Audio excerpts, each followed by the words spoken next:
And we are live with Ashely Berner, author extraordinaire. I always use the word extraordinaire. Author of one of the best books that I've read in the last year on education and education history. Ashely talks a lot about educational pluralism, and her book is of the same title, Education Pluralism. And the book provides a historical, contextual basis for school choice, but not in the way that we traditionally think about school choice. Those words are probably even ill-suited for what the book really talks about. And they're probably a little bit too pedestrian to use for what the book talks about. Educational pluralism differs from school choice in some pretty, I think, meaningful ways. They may seem nuanced and slight, but they're meaningful. So good morning, Ashely. Thank you for joining me today. It's a pleasure. It's a real privilege. Why don't we start at the top, just what I was talking about just now, like the difference between education pluralism and the way that we as pedestrians think about the school choice arguments that are being made today. What's the difference? Two main differences. The first difference is that our argument for school choice in this country takes place against this backdrop of public education being one thing, that public education means you go to the neighborhood school. And that's our assumption. That's our default. And so the school choice movement in this country is essentially asking for an exception to the norm of the district school. And you know as well as I do that generates a kind of a discourse about charter schools and private school scholarships that have to prove that they are meritorious over and against the district school. It almost introduces a combat, the element of combat into the equation. Because for 100 plus years, we've had this norm of this is how public school is. This is what it means. So that's, I would say, the first of just simply the language itself of school choice. Educational pluralism has choice built into it, but it is not. It's not. Educational pluralism is simply a way of structuring all of public education that includes choice and accountability. So if you look at a country like the Netherlands, or a province like Alberta, Canada, or Sweden, or Belgium, or the UK, or Indonesia, in fact, the vast majority of democracies in the world, parents can choose from a variety of schools that are funded by the government. But also, the government also holds those schools accountable on similar criteria of academic excellence. And it looks different in different countries. But pluralism, I would say, is the both and of, yes, by design, families and schools should be different. Education's not neutral. We should be able to find a school that fits. Everyone should, not just wealthy families. But it's also a burden. It's not just a libertarian good. Education isn't just an individual good. It is also a social, civic, common good, which justifies the public accountability. So I should say that's one of the things that I did like about your book, is that I think that you threaded a needle. You went down a middle path. It wasn't quite libertarian enough for my own taste, but that made me know that you were challenging all sides. So there would be people to the left of me who would think that you were doing too much for school choice. I would think, it wasn't libertarian enough, which tells me you did a good job. You were threading the middle. One of the big takeaways from your book, I should say, to everybody, give the exact book, Pluralism in American Public Education, No One Way to School, by Deputy Director Ashely Berner, and you are with the Johns Hopkins School of Education. So I put the link into the comments for folks to go and take a look and see the book for themselves. I'd highly recommend everybody reading it. Here's one of the definitions that you give. Education pluralism is a public system in which the government funds and regulates, but does not necessarily operate a wide array of schools that may be pedagogically and philosophically distinctive from one another. Most democracies are plural. This was one of my big takeaways, that I had no idea that we're an outlier in the world by having a dedication to uniform school systems, not pluralist system. And you give examples like the UK and Canada, Alberta, Canada, and others, and we're the outlier. And you even talk about the Netherlands and whatnot. How do we not know this? that we're not the world beacon on this point? I think that's a really good question. I didn't know. I'm an historian. I have 3 degrees in history. I have a doctorate in modern history. I didn't know that we were outliers because, and I think to some degree, this is how culture operates. When we can have major battles over, say, a form of democracy. Are we going to have a democracy or a monarchy? I mean, we fought a war about that. Or do human beings in this country have the right to own other human beings? We fought that battle too. And of course, in some ways we still are. But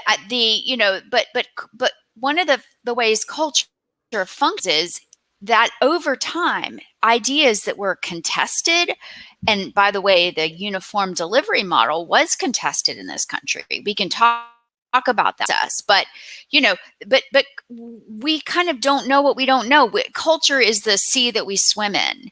We don't question it. We don't ask once it's been in place for so long. In the same way that you don't wake up in the morning saying, I don't believe in democracy. I want a king, and I'm going to take up arms again to bring back the king. We just don't think in those terms. In the same way, we've grown accustomed to thinking of public education as one thing and don't realize that it was ever any different and that most countries don't roll this way.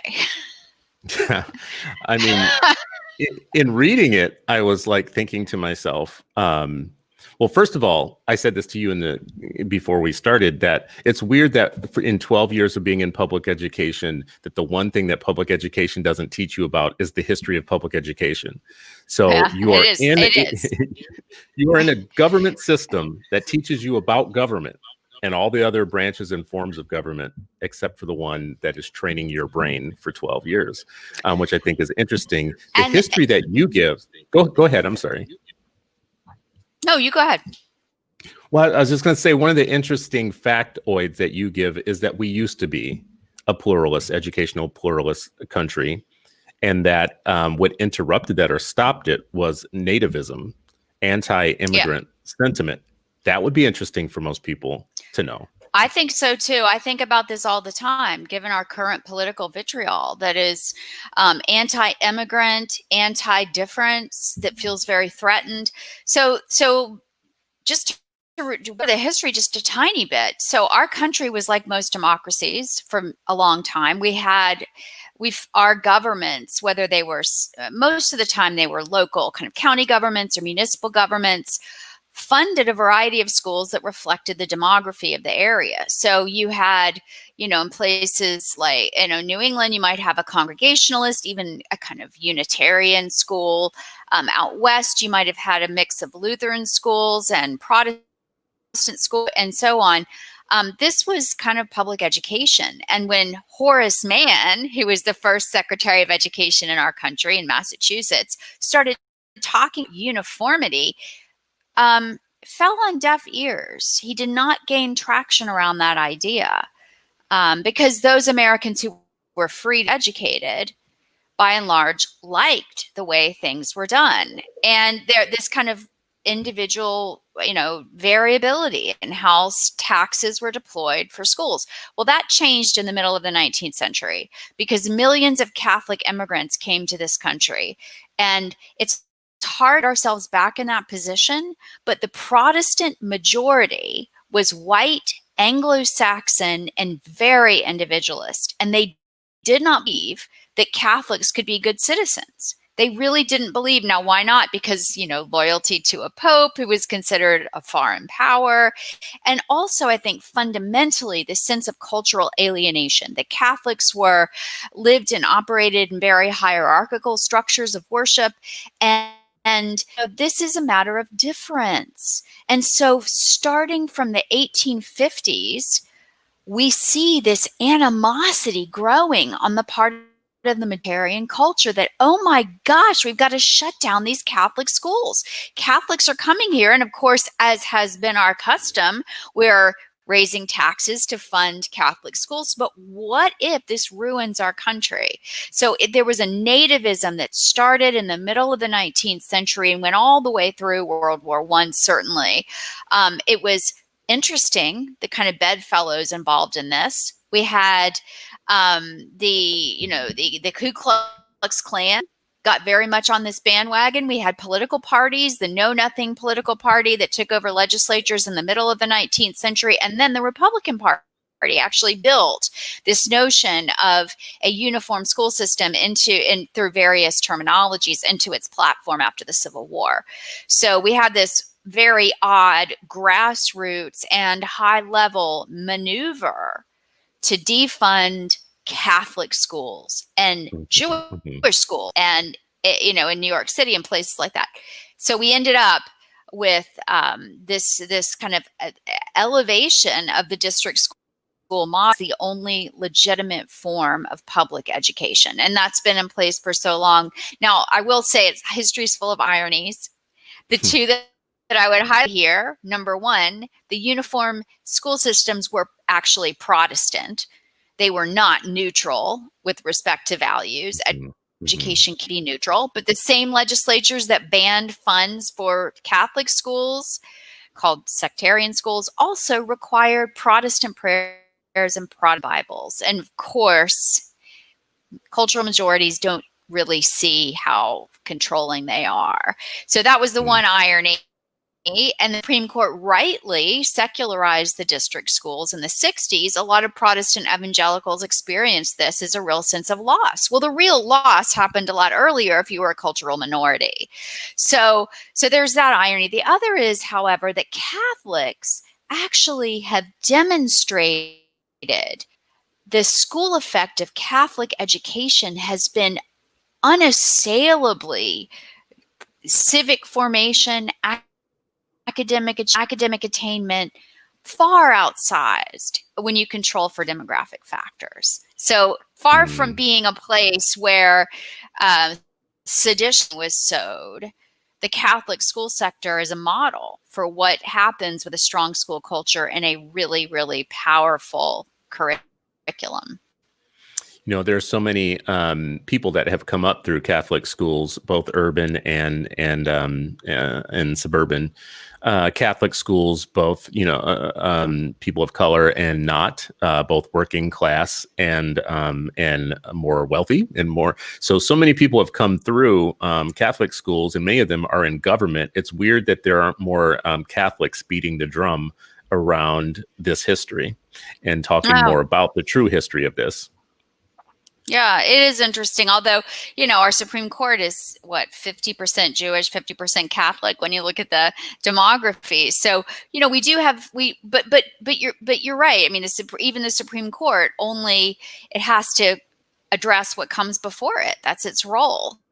Well, I mean, and that's a good point, just in that you mentioned in your book and elsewhere that, places like the UK fund Jewish schools. They fund all kinds of religious schools. They do. And in this country, of course, they're legal from a federal perspective, too. It depends upon the state constitutions. And this is something that the Supreme Court has dealt with recently. But it's interesting, and that's tied into the history of the defunding of Catholic schools.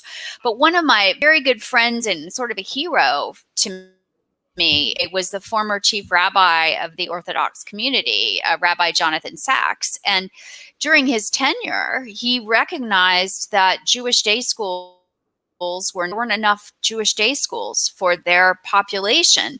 And because school attendance at a Jewish school is a kind of predictor of Jewish marriage and so forth, it was a very big issue. So he launched a campaign, and between, say, 1980 and 2000, percentage of Jewish kids in the UK who attended Jewish day schools went from something like 12 to 67%.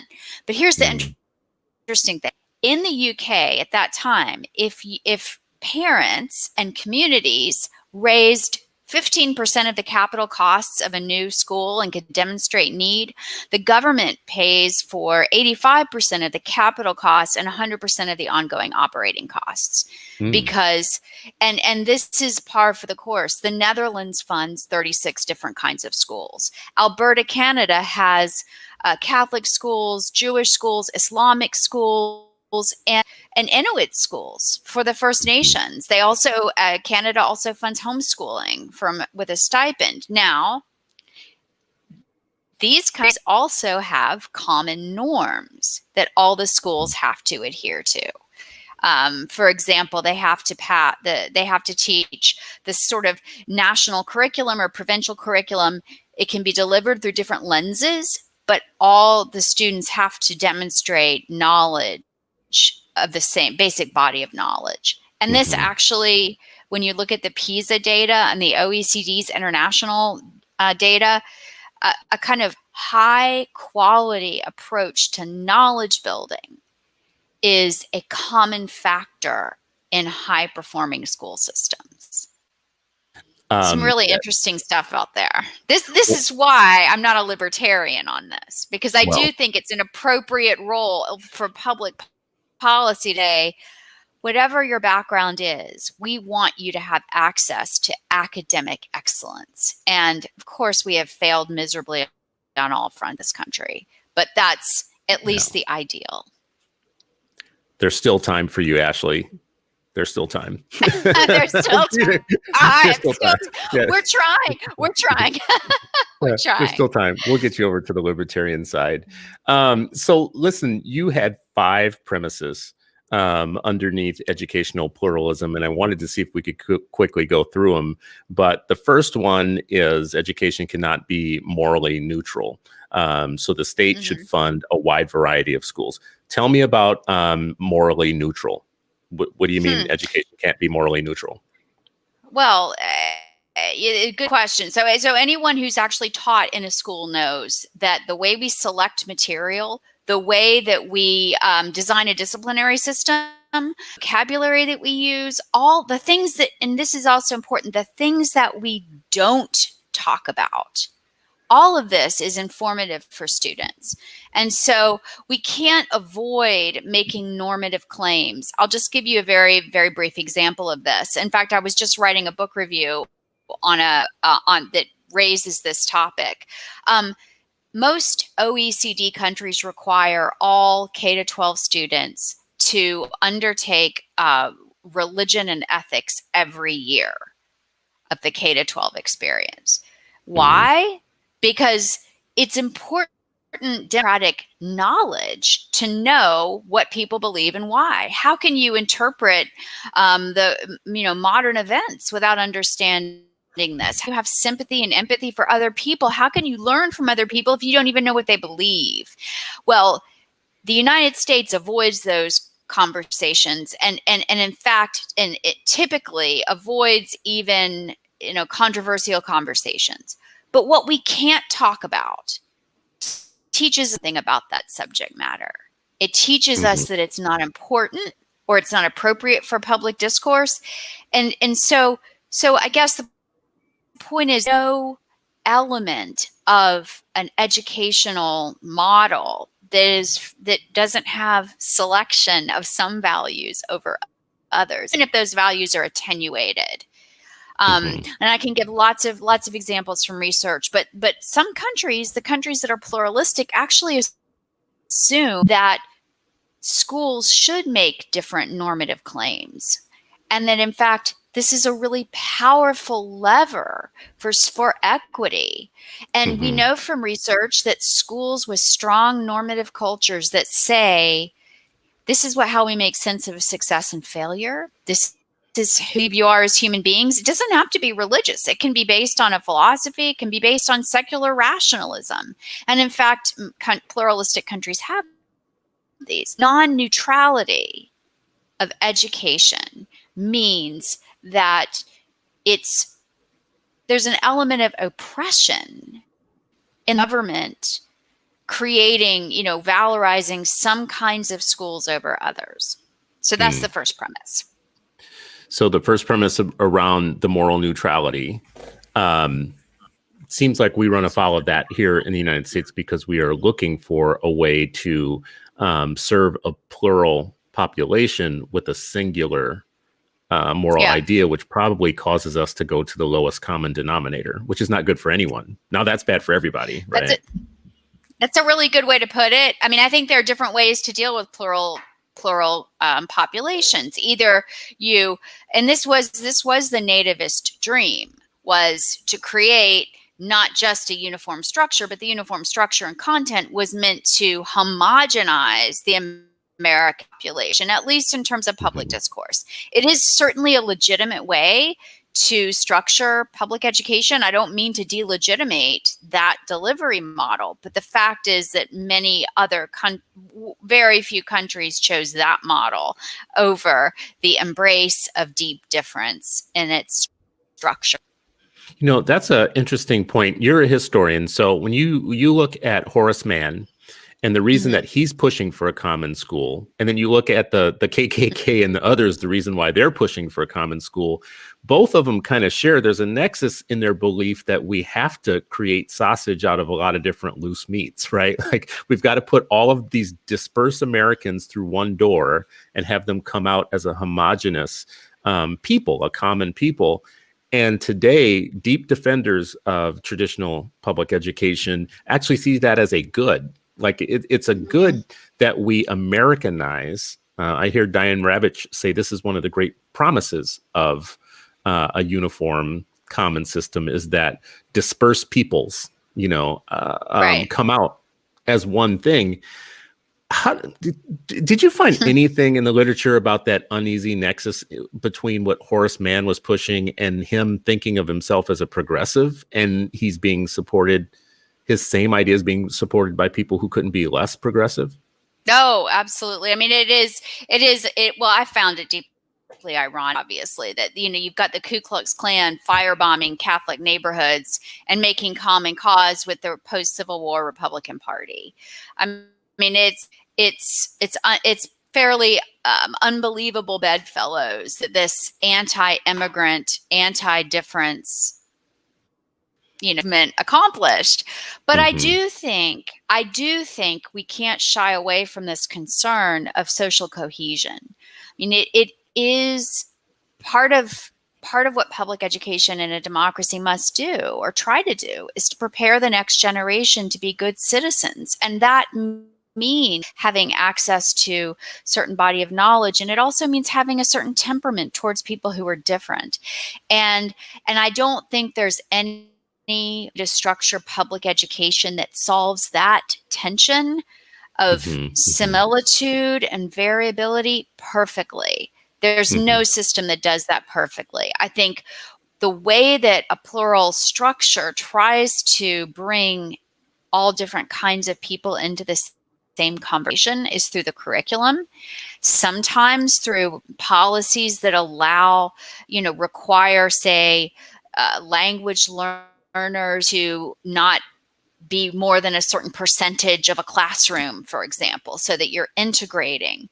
But certainly the curriculum is as effective a way to create a common conversation as is a zoned approach to the provincial schooling. There's nobody gets this perfectly, but we should think about this all the time. Are we actually creating the conditions for the next generation to be democratically prepared? Obviously, we're not. I mean, we haven't done a good job with that. Which I think kind of leads to your second premise. Your second premise around educational pluralism, which is that schools belong within civil society, not exclusive to the state or to the individual. The reason that this is important to me, because it's a rub, because the people who believe that it belongs to the state, I think I don't know what you would call it. I was going to say it's an unethical principle, but if the state is supposed to serve with the consent of the governed, it seems a little inappropriate that the state would create the citizens that it needs the consent from, right? So it's a pretty nuanced argument that would take us a lot of time to unpack whether it's even ethical for the state to have a monopoly on the minds and the brains of the people that it must consent to in the future. That doesn't make a lot of sense to train your own bosses. Go ahead. I'm sorry, jump in. Well, no, that's a very good point. And this Supreme Court has kind of hinted at this with the kind of, limiting the state's capacity for viewpoint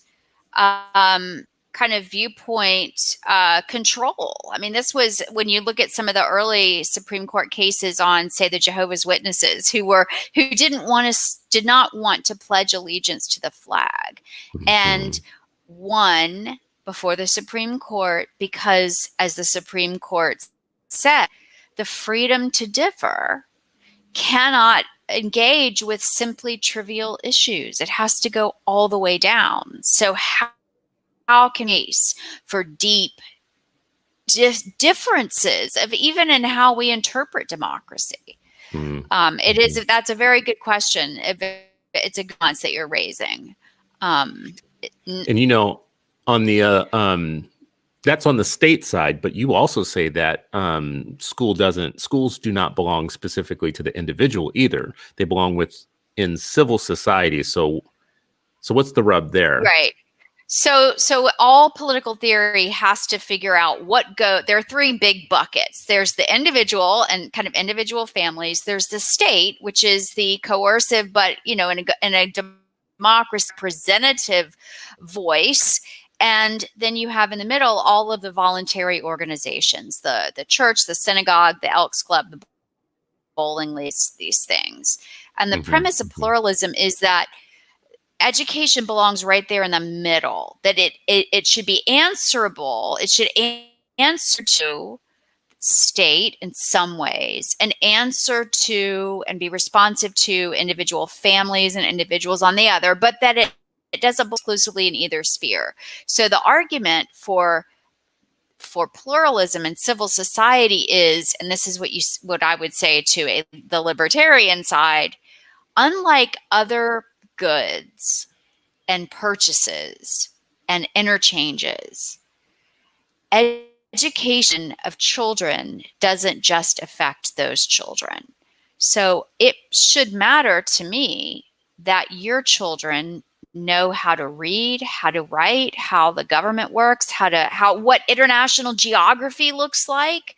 How in the world can I that they have equal opportunity? It's not. It implicates me and my well-being, and therefore the public has funded education because it isn't just an individual good. We're all in this together. At the same time, there's an implicit, in my mind, there's a risk in having the state control the messaging all the way down. So that's where the pluralist model says it's neither the state nor the individual, but answerable to both, but in between. And more nimble and responsive. Still say there's time for you, Ashely. There's still time for you. We'll get you on over. There's still time for you. But, this is what I would ask you about that early time in American history when you talk about the time when we were educationally pluralist in the early days. I think that was predicated on the idea that education was considered a private good, that families were responsible for themselves. So when you started introducing government money is when you started introducing the idea that that it shouldn't be pluralist, that it should actually be more dictatorial and more tyrannical about the intellectual products that come out of it, because now all of a sudden government's paying for it. So it's no longer pluralist, it's government. Well, but remember, the structure and the content are two different things. One of the really interesting things about a plural structure is that it's predicated on people seeing the world very differently from one another. And it kind of formalizes that. And it makes it more equitable. I mean, the government funding part was, if you read the debates in Parliament or in state legislatures about public funds for education, it really was about the common good. But but understanding that the ethos of the schools would differ. I mean, that's the way it is in the Netherlands right now. In fact, the Netherlands for years would pair school sectors because it didn't matter to them that it wasn't a matter of which school sector is better. It was a matter of these schools being different. So I would say the structure and the content are two very different levers. And you know, the government in a pluralistic system cannot say to a Jewish school, well, you have to teach the Trinitarian doctrine, because that's not true to the ethos of the school. Now, I'm not saying the governments always stay in their right lane. There have been some international cases where the government was trespassing, and this is certainly something that plural systems have to, you know, watch out for, to make sure that they're protecting the integrity of their own school community and the norms that they have. So you said there's a difference between the structure and the content. So I'm wondering, though, if you start with the public good of public education being the premise of why we put public dollars into educating the public, you start stacking rules on that over time because you have to, right? Like, for instance, you know, all the IDEA stuff in the 70s and then civil rights legislation and things that happened over time started creating additional layers of what you have to do in an institution to be a public school. And while you are doing that, it seems like you are creating a barrier, a firewall between people wanting to participate who are private. So private schools, all of a sudden, because you're on a race to uniformity, many private schools are going to obviously not participate. They're going to want to fall outside of that because they don't want all of the regulations and the layers and the stacks of things. So isn't it kind of inevitable that a uniform common system ends up this way, and you end up with this massive public system and a separate private system? Well, every pluralistic country does have fully independent schools that educate kids. They're fully, you know, Eton, Winchester, Marlborough, all of the great public, so-called public, but they're really private independent schools in England. They don't receive government funds. And they also teach curricula that's, you know, very challenging, and that gets a lot of kids into Oxford and Cambridge. So every even the most rural systems have truly independent schools. But in the majority of cases, you know, not all regulations are equal. Regulations that we worry about in this country rightly are the ones that stifle human judgment, that occupy extensive amounts of time with paperwork and bureaucracy and checking boxes and so on. And these are absolutely deleterious, no matter what kind of school system we're talking about.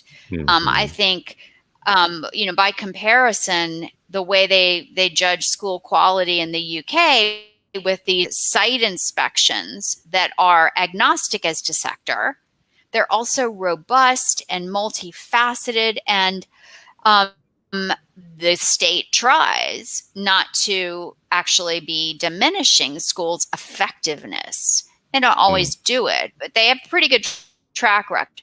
So I would say not all regulations are the same. You know, in this country, I don't know if you've ever read Chubb and Moe's book on bureaucracy, but it is a nightmare. I mean, can you, the hours that school teachers and administrators have to spend documenting this, that, and the other is not productive. So I agree with libertarian side.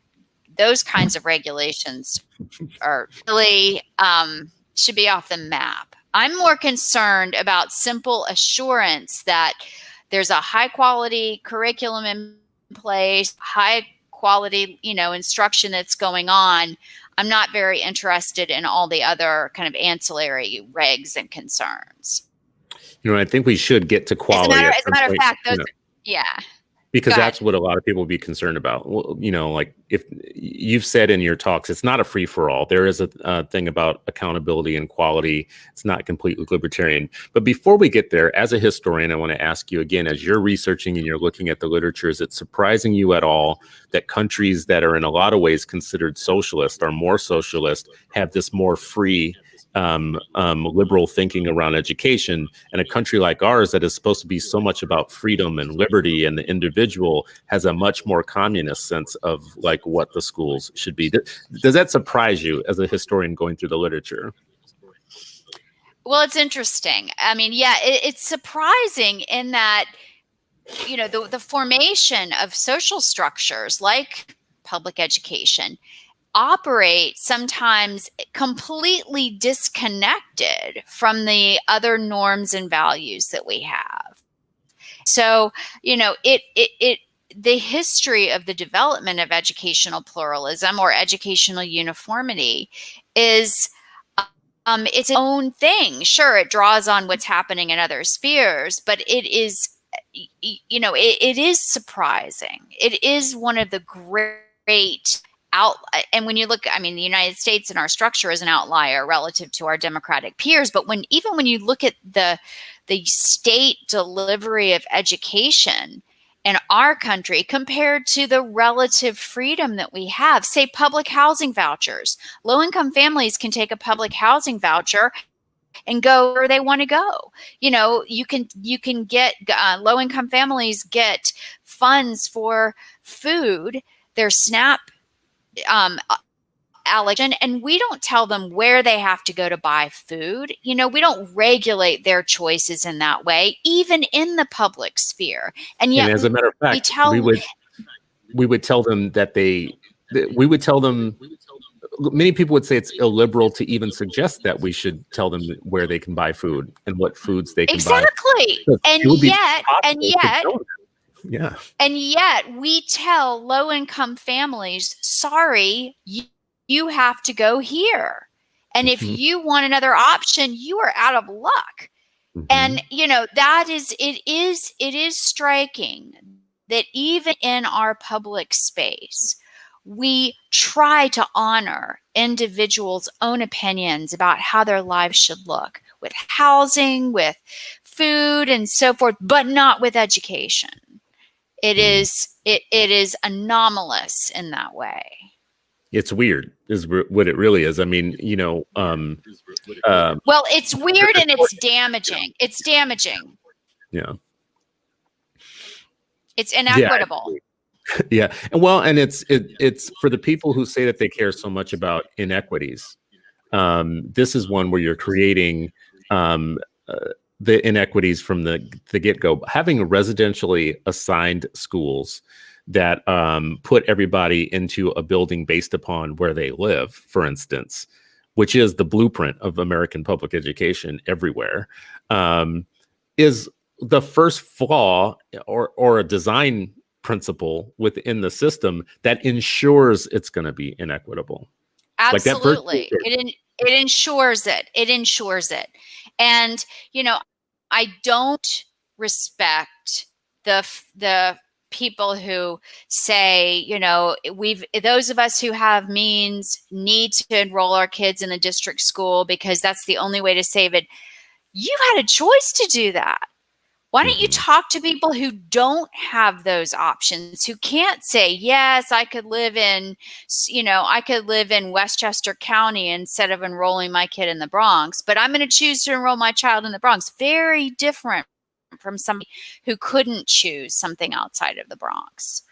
And probably would choose if they could, make a choice there's outside of massive surveys showing that families would prefer to be able to navigate and, to navigate those choices.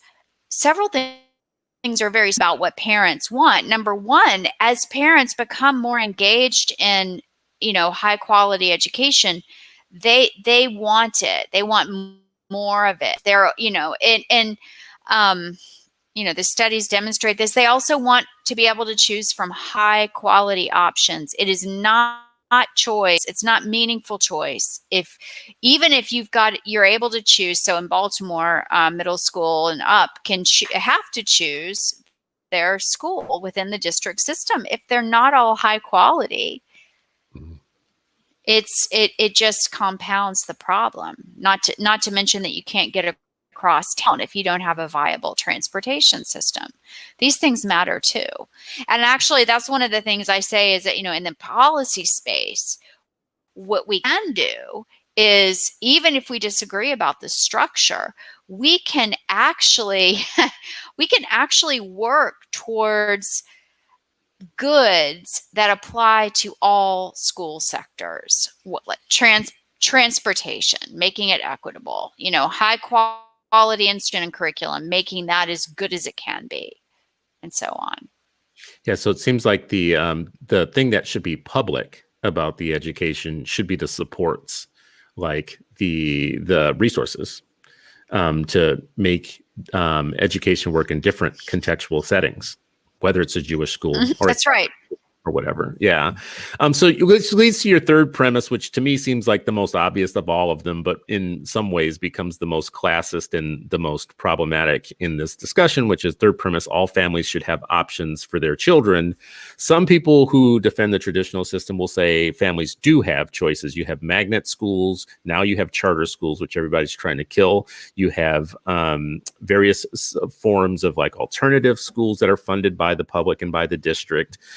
You have like school choice busing programs that allow you to get out of your neighborhood and get into suburban schools.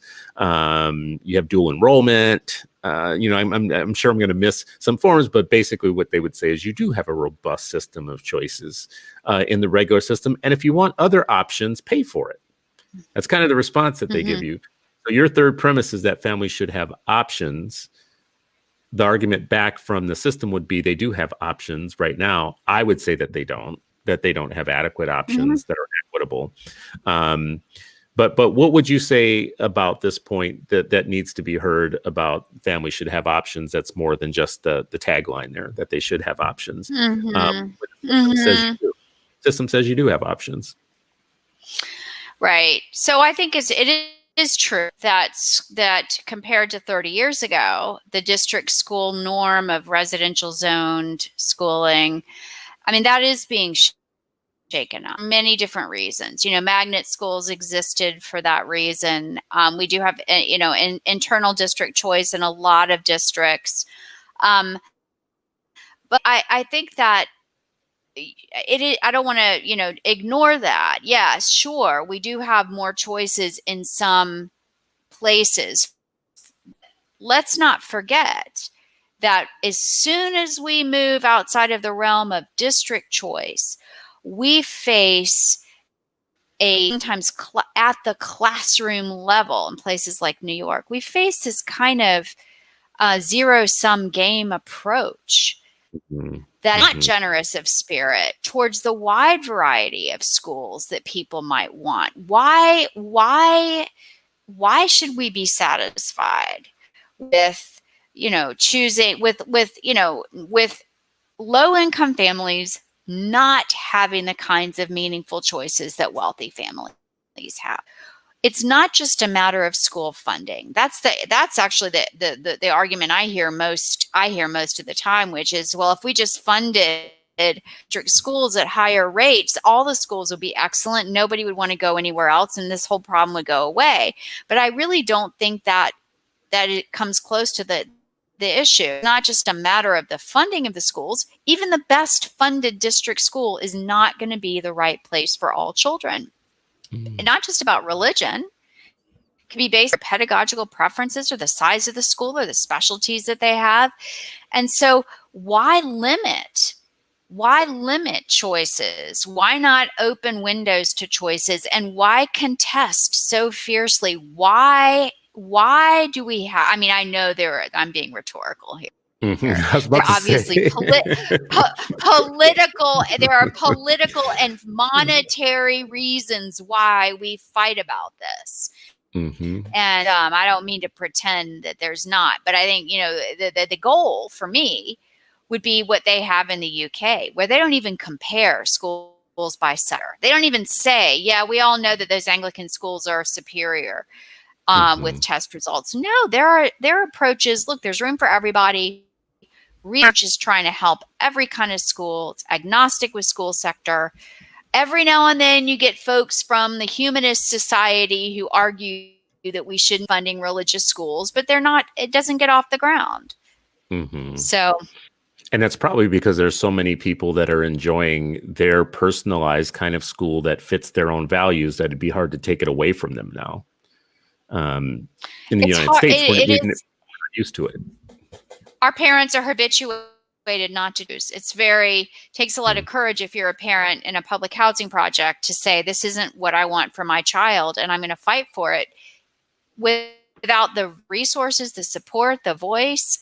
I saw Colleen Dipple's name pop up on this podcast, and she runs, an amazing program that's 24/7 support for first generation families when they're choosing. But I guess I would just point you when vendors of the status quo say, oh, but you do have choices, even in a state like Florida, where there is meaningful choice via the tax credits, the voucher for special ESAs. Every year there's some lawsuit, there's some complaint, it is contested. And I would say direct result of the uniform norms that we've been raised with, that anything else outside of that seems like it's frightful to be better than. We even pit the research against entire sectors. I love district schools. I spend most of my working day with district schools, and I don't think that it's right for time for you, Ashely. Again, that's another point on for everyone. There's room for everyone.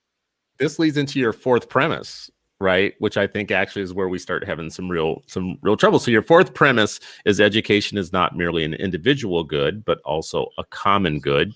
And I think part of that point that you're making is because it's a common good, it shouldn't be a free for all. It should have some accountability to it. There still should be some, common standards. But what I read in that, if we suggest that it's not an individual good, like my learning process, my intellectual development as a human being is not just individual to me, but is somehow like co-owned by my government, that necessitates the idea that that the money and the budgets and the unions and the bureaucracies that come with that are going to grow, and they're going to devour my ability to make an argument that some of that money and some of that power and whatnot should go to an institution that they don't run.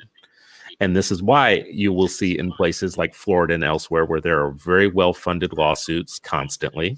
There are very well-funded lobbyists at every state capital in the United States actively working every day to kill any program that allows me to take my per pupil allocation out of their system into another. The way they got all that power is through an argument around the common good. Now that's me being argumentative. So help me out here, Ashely. No, look, there are many ways. There are, back at this notion of plural structures and common knowledge, I think that's where the differences really occur, because I can tell you as a researcher, I don't see any evidence that, particularly if you care about, let me just back up, folks from well-resourced family or whose parents are in education, who are, have time to read to their kids every night and so on, can inculcate their children. They can introduce their children into a wide, wide world that includes geography and maps and travel and literature and all of that.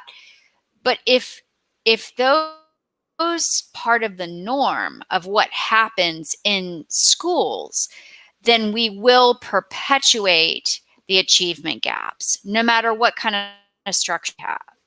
I very much don't want us to live in a system in which you can choose between, say, Burger King and having a nutritious meal. I'm nothing against McDonald's and Burger King. I'm sure they're in their own way, but you understand the difference. And so this is the other area of work that I do at our institute does, is looking at the quality of what kids are learning.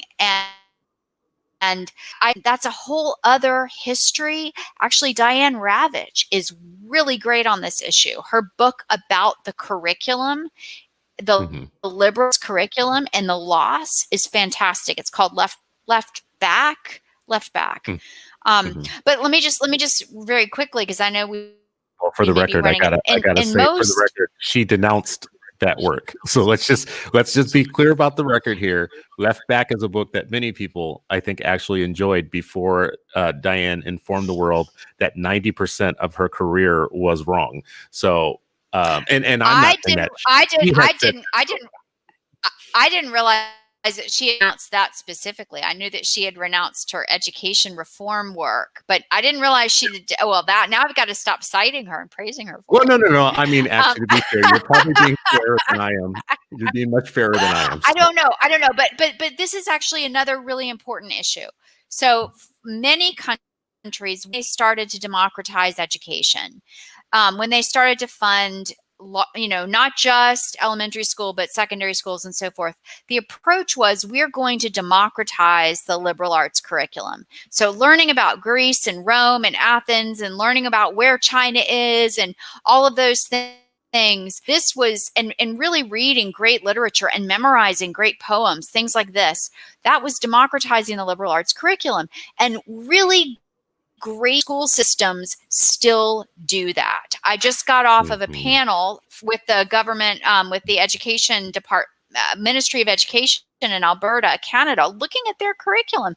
It is a wonderful, challenging, knowledge-rich curriculum. The United States, in the early 20th century, walked away from a knowledge-rich curriculum and focused on a skills-based learning. So how many times, if you're a school teacher, did you hear the phrase, it's not learning something in particular, it's learning how to learn?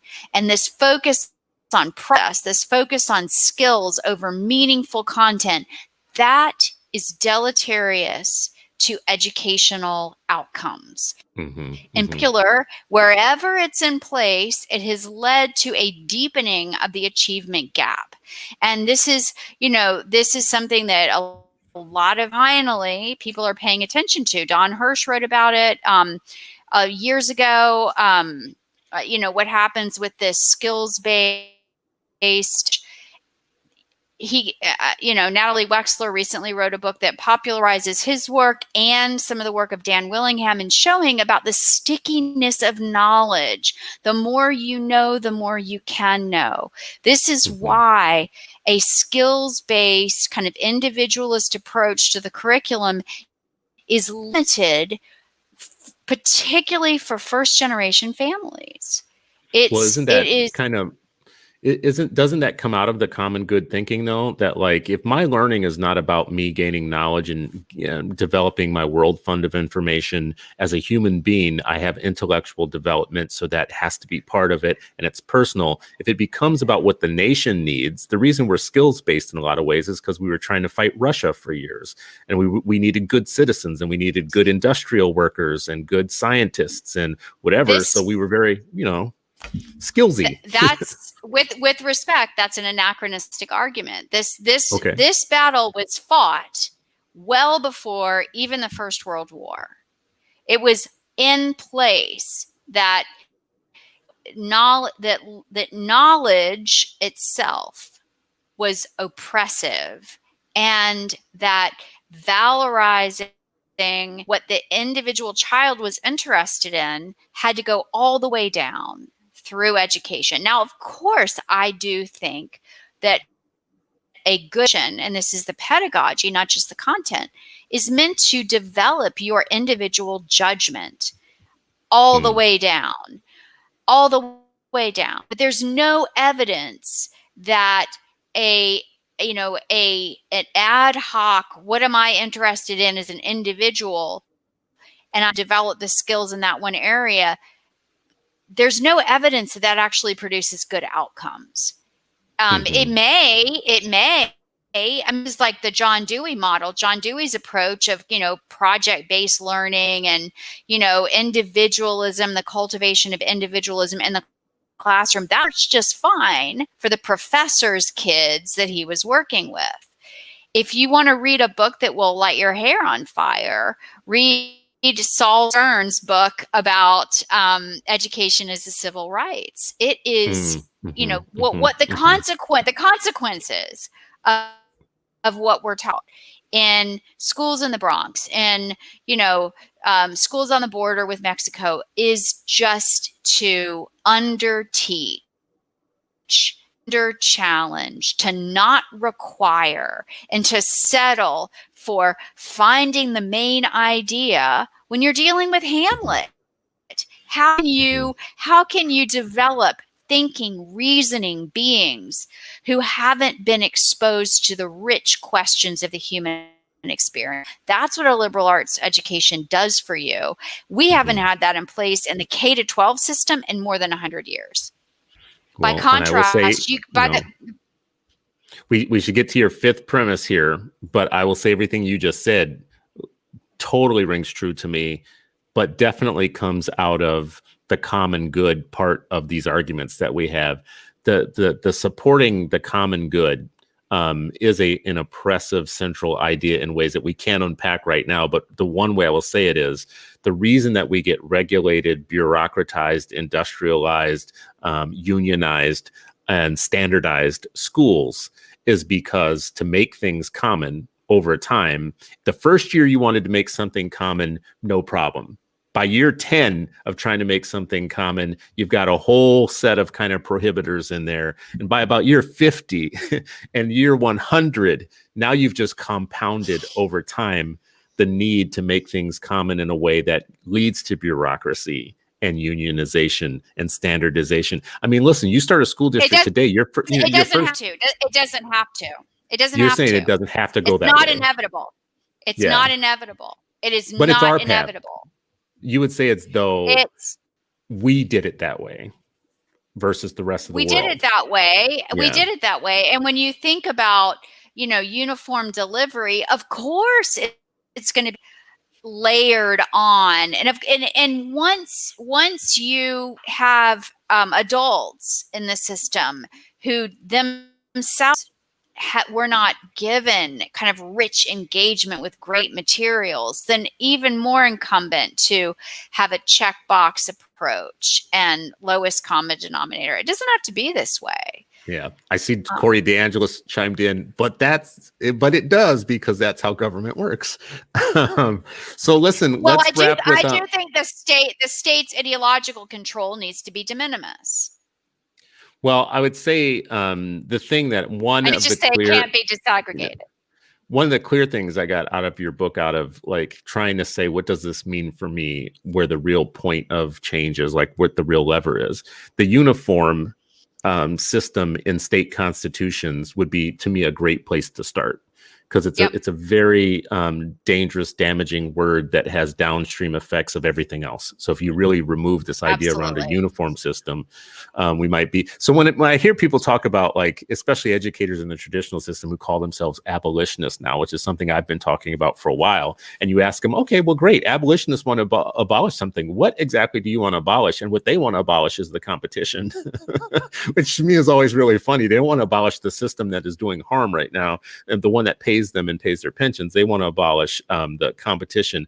I'm like, in reading your work, I thought to myself, okay, I don't want to abolish public education or schooling. That's not what I mean. But this uniform, this kind of oppressive uniformity is bad for us. But the last point that you made, fifth premise, pluralism can benefit students academically and civically, and it's really unfair to do this to you, but do you have the quickest way to say what the research says about like what these other countries do around pluralism actually leads to better outcomes?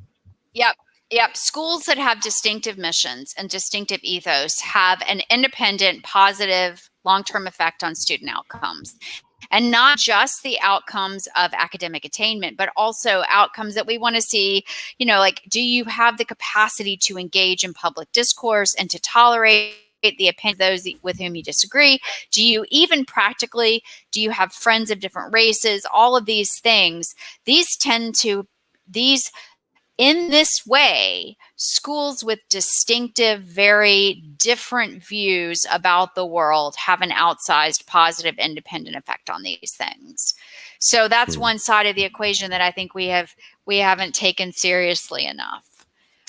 But again, it's all in the structure. These things don't happen automatically. There are, for any given program, we can any like voucher program, tax program, we can look at outcomes that derive from the policy. The policy details matter. I think we'll land there. Ashely Berner, this has been like something that I look forward to. When you got back to me and told me that you would actually join me for Morning for Broadcast, I was super excited because clearly one of the best books I should share with folks watching too. I shared with Ashely before we started the show that her book, I actually have been writing some things about her book and her work in a program that I'm in. In a program that I'm in, I used some of Ashely's work as the basis for thinking through educational freedom, what we call cognitive sovereignty and family autonomy through this lens. Her work has helped me deconstruct what we have now and think about real life examples of where we might get to in terms of being able to serve every family. So Ashely's book is Pluralism and American Public Education, No One Way to School by Ashely. She's with Johns Hopkins School of Education. They describe her book this way. In it, she argues that the uniform structure of public education is a key factor in the failure of American schools to fulfill the intellectual, civic, and moral aims for which we were created. Ashely, I appreciate you. Thank you for coming on today. There's still time for you to become a libertarian, and we will keep working on it. Let's keep talking, and it'll happen at some point. It's a real privilege. It's a real privilege to meet you personally, and I look forward to visiting with you once the COVID thing is over. Yeah, and let's if you write another book or whatever, let's always keep talking. So come back again.